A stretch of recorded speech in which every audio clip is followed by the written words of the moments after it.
30 Minutes Over Oregon, a Japanese pilot's World War II story by Mark Tyler Nobleman, illustrated by Melissa Iwa. On December 7, 1941, the Japanese bombed Pearl Harbor, an American naval base on Hawaii. The surprise attack killed thousands of soldiers and brought America into World War II. To retaliate, the U.S. bombed Tokyo from the sky. This became known as the Doolittle Raid, which would later be memorialized in a book and a film called 30 Seconds Over Tokyo. In response, Japan set out to prove that continental America, though far from all World War II combat, could also be bombed. This is the story of what happened next.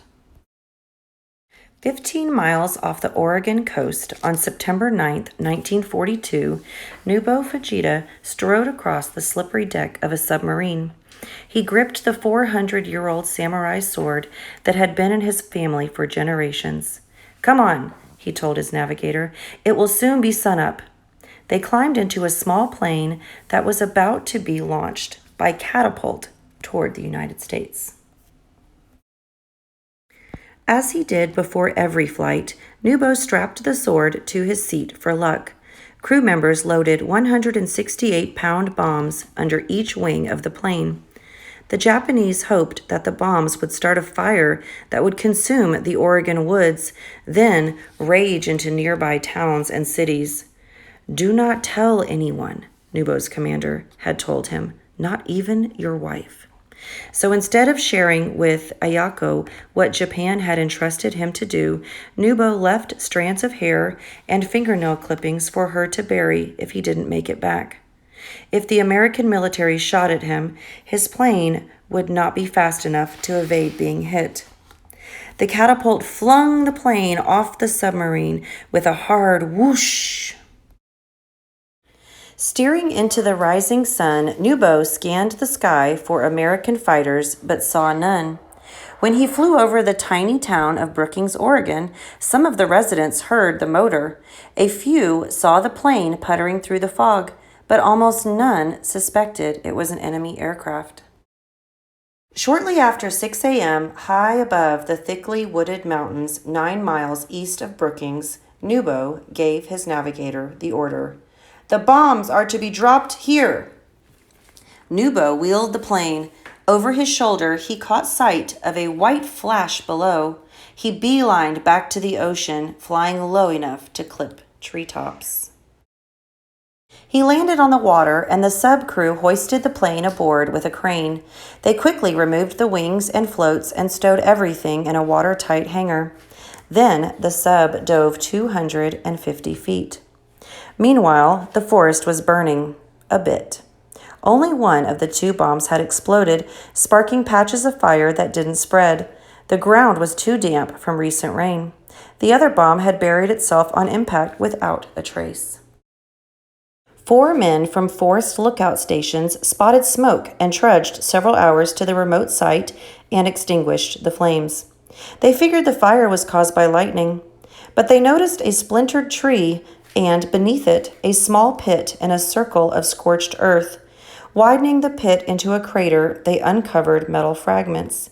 Some had markings in Japanese. The news that a foreign foe had flown in and out of American airspace undetected zipped through Brookings. Townsfolk were shaken, but many were more concerned for their relatives fighting overseas. Several newspapers put forth the notion that the plane may have taken off from a sub, but that was dismissed as improbable. The military assumed that the incident was isolated and did little to increase their efforts to defend the coast. 20 days after the bombing, Nobuo did it again. Same plan, same plane. Only that time, for greater stealth, he went by night. To protect coastal communities from becoming easy targets, the U.S. military routinely ordered blackouts during the war. But the lighthouse at Cape Blanco remained lit, and guided to shore by its beam, Nobuo headed to a wooded area north of Brookings and dropped 2 more bombs on Oregon. On his return, Nubo could not locate the sub. Nearly out of fuel, he resigned himself to dying with honor by winging back and crashing into the lighthouse. "The mission comes first, the sub next," he told his navigator. "We come last." But a moment later, he glimpsed a dark, snaky shimmer on the ocean swells, an oil leak from his sub. The Japanese believed the second two bombs had detonated.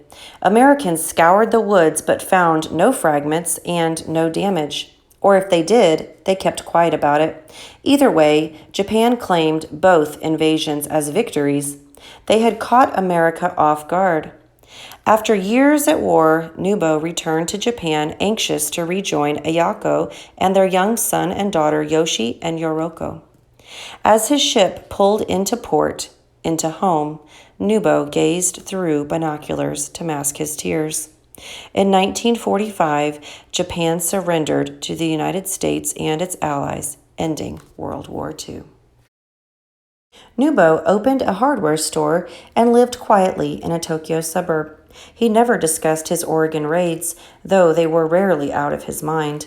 And the residents of Brookings largely forgot about their close call until 1962. That year, the Brookings Jaycees, a leadership organization, was looking for a way to boost tourism in their sleepy burg. One member had a bold idea. He suggested that they track down the Japanese bomber pilot and invite him to attend their annual Memorial Day festival as a guest of honor. So they did. To their surprise, Nubo accepted their invitation. And they weren't the only ones who were shocked. This was the first Nubo's family had heard of what he had done in America. One U.S. newspaper published a petition condemning the idea. Those who signed felt that any soldier saluted in Brookings should be American. Furthermore, it would be expensive to fly over Nubo, Ayako, and Yoshi, now 26, who would act as translator. Despite the pressure to cancel the visit, the Jaycees didn't give in.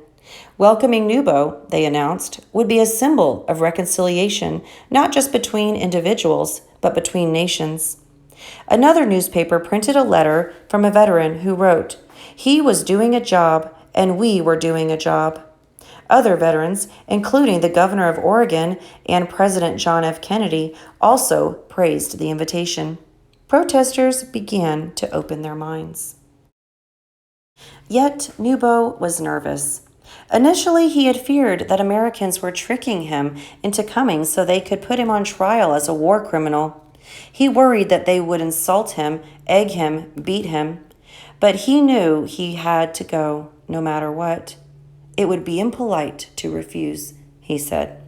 Again, he brought his family sword. This time, however, it was not for luck. Over the years, Nubo's war pride had shriveled into guilt. His brother had been lost in battle. His country had suffered catastrophically when the United States dropped atomic bombs on the cities of Hiroshima and Nagasaki. And though his bombings hadn't hurt anyone, they had been the intention. If the people of Brookings accepted the apology he planned, he would gift the sword to the town. If they did not, he would use the sword to commit seppuku, traditional Japanese suicide by a person overcome with shame. A large group of people awaited his arrival at the airport. To his relief, they greeted him and his family not with anger, but with warmth. Gesturing to the jetliner he'd flown in, Nubo said in good spirit, "A little larger than the plane in which I made my first trip." During the festival parade, an official introduced the Fujitas, who bowed 3 times to the applauding crowd. Nubo shook the hand of a 6-year-old boy who said he wished to visit Japan. At a banquet in Nubo's honor, Nubo and Yoshi handed over the sword, which the library would display. "I never imagined I could be back in Japan alive after my flight over America," Nubo said softly. "And I never dreamed I could visit the United States again." Later, Nubo met one of the men who had put out his fire. "You're one of the worst fire setters in the world," the man said. "If you're going to set another fire, do the same good job." A local pilot flew Nubo over the wilderness he had bombed and let him take the controls for a short while. Before leaving America, Nubo said that he would like to host Brookings' residence in Japan one day. That day came 23 years later. At Nubo's expense, 3 Brookings High School students traveled to Japan. Accompanying them was the now grown boy from the 1962 parade. For a week, Nubo toured his guests around his country. Their goodbyes were awash with emotion.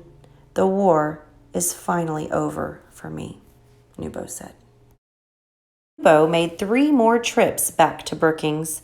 At a party in 1990, he was served a large submarine sandwich topped with a plane made of sliced pickles and a half-olive helmet. Nubo did not speak English, but everyone understood his reaction. In 1992, one day ahead of the 50th anniversary of his first bombing, he planted a tree seedling at the bombing site. In 1995, a pilot again flew him over the forest and gave him a brief chance to fly the plane himself. Nubo donated thousands of dollars to the town, specifically so the library could buy children's books that celebrate other cultures. He wondered if World War II would have been different had his generation grown up reading books like those. In 1997, Brookings got word that Nubo was not well. Urgently, a town representative flew to Tokyo to tell Nubo in person that Brookings had made him an honorary citizen precisely 55 years after his second bombing. The next day, at 85 and at peace, Nubo passed away. The following year, as Nubo had requested, Yoroko sprinkled some of his ashes over the bomb site. A flutist played a solo combining the national anthems of Japan and America. At the time of his death, Nubo was the only person who had bombed the United States mainland from a plane. He spent much of his life hoping no one would ever take that title from him.